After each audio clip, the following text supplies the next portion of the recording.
L'affaire Jean Portmanoff, JP comme on l'appelait, ça a vraiment fait l'effet d'une bombe dans le milieu du streaming français. Ah oui, une onde de choc.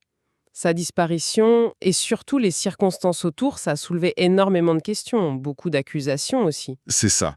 Et des informations qui partent un peu dans tous les sens, souvent contradictoires. Exactement. C'est une histoire vraiment, vraiment complexe.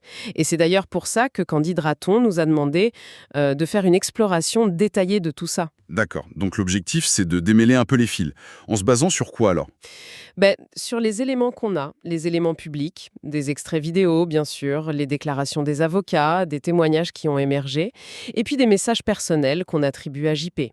L'idée, c'est vraiment de comprendre les dynamiques entre les personnes impliquées, ces accusations très graves de manipulation, d'abus de faiblesse, de harcèlement, et puis bon, les circonstances qui ont mené à cette fin tragique, quoi. D'accord, donc on va regarder les différentes facettes, les relations entre JP, Owen, Naruto, c'est ça? Safine, Koudou, C'est ça.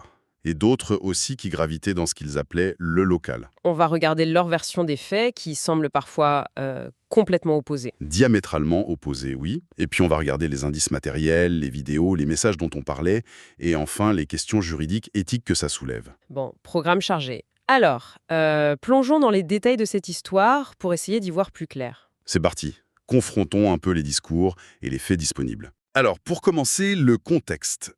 Qui était JP exactement? Et c'était quoi ce local? Alors, Jean Portmanoff, JP, c'était pas un inconnu avant cette affaire, loin de là. Une figure assez singulière du streaming français.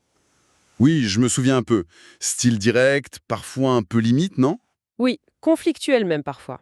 Et un profil assez atypique. La quarantaine, vivait encore chez sa mère, des problèmes dentaires très visibles, qui étaient d'ailleurs devenus un sujet récurrent, de moquerie ou de don. Et il avait eu son heure de gloire, je crois. Exactement.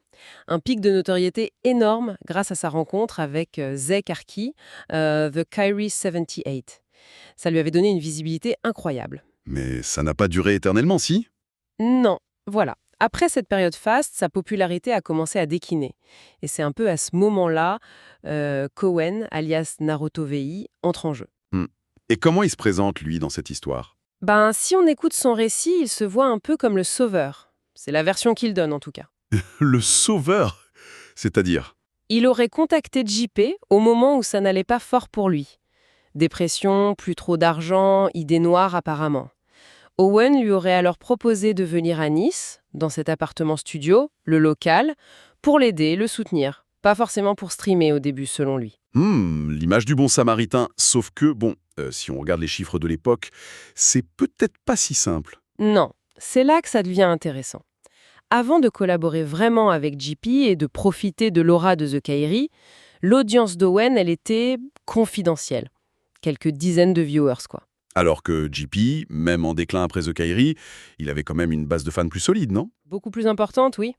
Donc la question se pose vraiment, qui avait besoin de qui? Les stats de fréquentation des streams, elles suggèrent assez fortement qu'Owen a surtout profité de la notoriété qui restait à JP pour lancer sa propre carrière en 2022. Donc l'image du sauveur désintéressé, elle prend un peu l'eau là. Elle est sérieusement écornée, oui. Et ce local, ce n'était pas juste JP et Owen. Non, il y avait d'autres gens. Safine, c'est ça? Oui, Safine, un autre streamer qui a aussi gagné en visibilité grâce à JP, et The Kairi. Et puis Koudou, Koudou, oui. La personne avec une reconnaissance du handicap, c'est ça. exactement, qui a rejoint l'équipe, et même le frère d'Owen, Gwen, qui passait de temps en temps. Un vrai petit écosystème. Un écosystème qui est aujourd'hui au cœur d'accusations très, très graves. Maltraitance, manipulation. Oui, et c'est là qu'on arrive à des contradictions assez incroyables, surtout quand on écoute les avocats des uns et des autres, hein. Ah ouais, c'est ça qui est fou. L'avocate Safine dit que son client ne savait rien des problèmes cardiaques de JP. C'est ça, il l'affirme. Mais en même temps, l'avocat d'Owen, lui, il dit à la télé qu'ils étaient parfaitement au courant de sa condition cardiaque. Attends, mais comment c'est possible? Ils vivaient ensemble, ils travaillaient ensemble tous les jours. Ça ne tient pas debout, leur truc.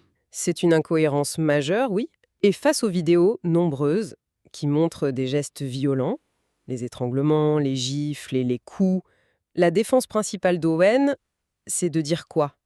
Que tout était faux, scénarisé. C'est ça. Voilà. Un script décidé ensemble avec JP. Rien n'était vrai, selon eux. Mais cette défense du tout est faux, elle tient pas la route face à ce qu'on voit quand même. Les marques physiques sur JP dans certaines vidéos, ça ressemble pas à du maquillage de cinéma. Non, et au-delà des marques, il y a des moments où JP a l'air vraiment en détresse respiratoire. Il suffoque pendant de longues minutes après une prétendue simulation d'étranglement. On le voit aussi forcé à faire des efforts physiques intenses. Danser, courir. Oui, alors même que sa fragilité cardiaque était connue. C'est l'avocat d'Owen qui le dit. Comment on explique ça si c'était juste une comédie? Et il y a ce témoignage-là d'un autre streamer qui a passé une soirée avec eux.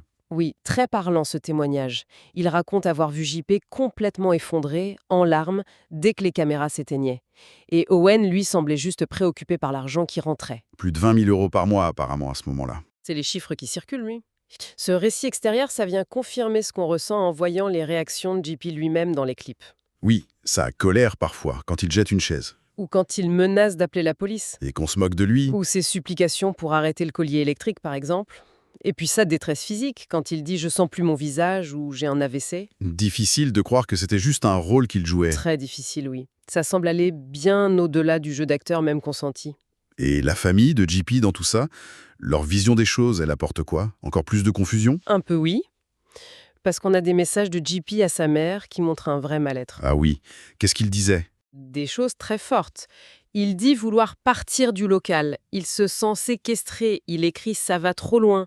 Et même « il me casse les couilles » en parlant d'Owen. Carrément. Et on a vu sa mère intervenir parfois en direct dans les streams. Elle le suppliait de rentrer.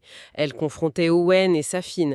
On sentait sa détresse, son inquiétude. Mais alors, comment l'avocat d'Owen peut dire C'est là que ça devient lunaire. L'avocat d'Owen soutient que la mère, aujourd'hui, ne tiendrait pas Owen et Safin pour responsables.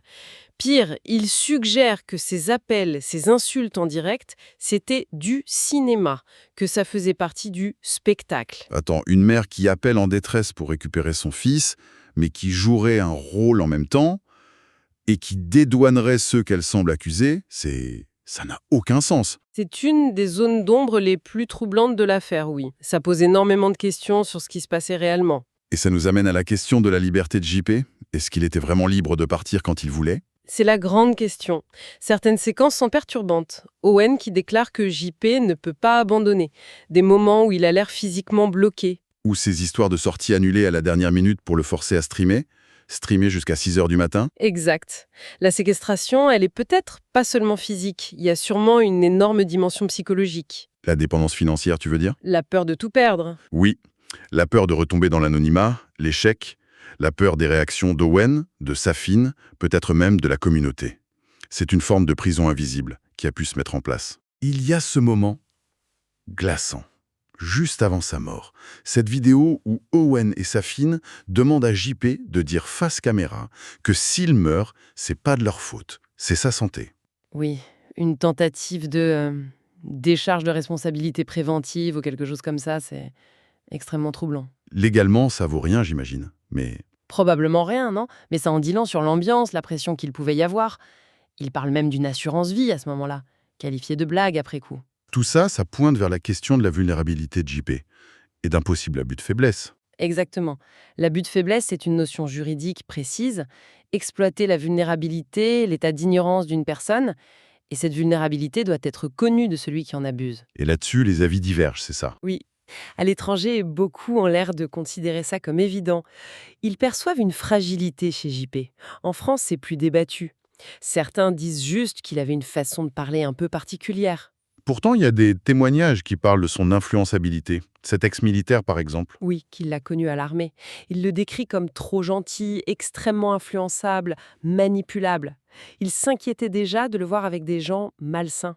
Et il disait aussi qu'on peut être alarmé même avec certaines fragilités. C'est pas incompatible. C'est ça. Il réfutait l'argument « on ne peut pas être alarmé avec un retard mental », même si d'autres infos, anonymes, suggèrent que JP aurait été jugé inapte pour certaines missions spécifiques. Et il n'y a pas que JP qui aurait été dans une situation d'exploitation potentielle. Koudou aussi. Oui, le cas de Koudou interpelle aussi beaucoup. Rappelons qu'il est reconnu handicapé, sous curatelle, et il semble avoir été utilisé comme ressort comique humilié même. L'histoire de ces messages privés lus en direct. Voilà. Owen aurait dit l'avoir imposé parce qu'il savait qu'il allait rapporter un truc. Et Koudou n'aurait pas été payé pendant longtemps. C'est lourd. Pour analyser cette dynamique, surtout le comportement d'Owen, on peut utiliser le triangle de Karpman, peut-être. Sauveur, persécuteur, victime. C'est une grille de lecture qui semble assez pertinente.